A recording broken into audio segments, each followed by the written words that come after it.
Hey guys, good morning. Welcome to our new vlog र आज चाहिँ मेरो एकजना साथी काठमाडौँबाट घर गइरहेको छ।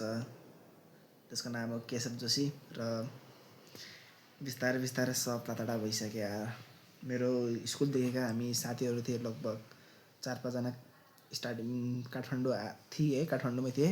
त्यहाँदेखि सिधै काठमाडौँ आएछ हामी सब 4-5 जनाले त्यति पढ्न र अहिले चाहिँ एक्लै छु म। फर्स्ट निराजन भण्डारी पोखरा गइहाल्यो, दोस्रो केशव जोशी बेलोरी। मेरा मिल्ने साथी भने यी दुईजना थिए, दुई गइसके र एक्लो भए जस्तो छ यार। कहिलेकाहीँ यस्तो हुन्छ कि नजिक भएपछि कहिलेकाहीँ यस्तो झ्याउला बेला घुम्न जाम, चल दोस्त कतै चल्दिउँ घुम्न जाम भन्न त हुन्थ्यो, बट अब त्यो पनि छैन। त्यो त अब अहिले माघ लास्ट हो, फागुन भनौँ ल, फागुन स्टार्टिङ पनि भएन र त्यो कति आउँछ भनेपछि वैशाखमा आउँछु भन्न लागेको थियो मलाई चाहिँ। वैशाख, फागुन, चैत, वैशाख 3 महिना यार। के गर्नु, पैसा गर्नु मै पनि घर जान्छु होला सायद। र के हो यार, केटाहरू बिस्तारै छुट्टिहाले। 10मा त आधा छुट्टिहाले, 12मा आएर लगभग छुट्टिसके स्कुलका साथीहरू। अब कोही थिएन बाहिर डकडक गरेर जस्तो मानेर सो बाहिर हेरेको है। अब चाहिँ छन् मेरा 2-4 जना साथीहरू अझै काठमाडौँमा छन्। 2-3 जना स्कुलका केटी साथीहरू र एकजना केटा साथी छ डम्मर साउथ भन्ने, र 2-3 जना केटी साथीहरू छन् है। अरू के छ मैले भन्नुपर्ने? मलाई भिडियो लम्बो बनाउँछ गाइज, डेली भ्लग हालिरहेको हुन्छ, सपोर्ट गर्नु होला।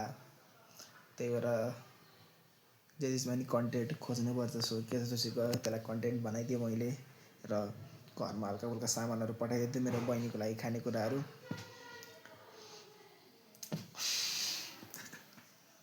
के बोलाउँ यार म, के आइरहेको छैन बोल्नभरि।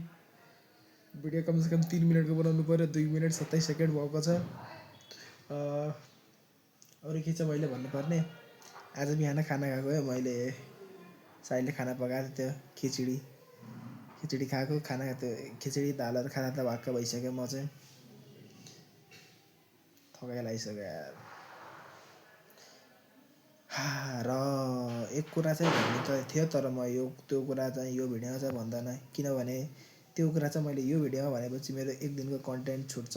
सो त्यसको लागि एउटा अलग्गै 1 मिनट अर्को पनि कन्टेन्ट छ मसँग एउटा। सो त्यसको लागि एउटा अलग्गै भिडियो बनाऊँ ल। र आजको लागि यति नै हो। एक अरू कुरा, त्यसको लागि मेरो एउटा लास्ट कन्भर्सेसन, हामी त्यो घर जानु घरतिर मलाई कल गरेको थियो, त्यो केही सामानहरू लगिदिनु पर्ने छ भनेर। सो त्यति बेला हामीले एकछिन बोलेको थियो, लास्ट कन्भर्सेसन छ। म धेरै त्यो देखाउँदैन, 5 सेकेन्डको मात्रै कन्भर्सेसन देखाउँछु, त्यसमा साउन्ड पनि छैन। त्यो माइक चाहिँ अब यस्तो किन रेकर्डरबाट अन गर्दाखेरि सिस्टमको साउन्ड मात्रै अन भएको रहेछ, त्यसले गर्दा हामीले बोलेको साउन्डै आएन क्या। मैले बोलेको त्यसले बोलेको पनि सायद सुनिएन। त्यो माइक सिस्टम सेटिङमा गएर त्यो स्क्रिन रेकर्डिङको सेटिङमा गएर माइक अन गर्नुपर्छ। सो त्यति बेला ध्यान भएन। अब चाहिँ केही छैन ल, आजको लागि यति नै। Bye bye, tata, see you again in next blog. र सबैजना सब्सक्राइब हानिदिनु होला। मैले चाहिँ डेली ब्लगिङहरू गरेर हान्छु, सपोर्ट पनि देखाउनु पऱ्यो र भिडियोलाई सेयर गरिदिनु। By by.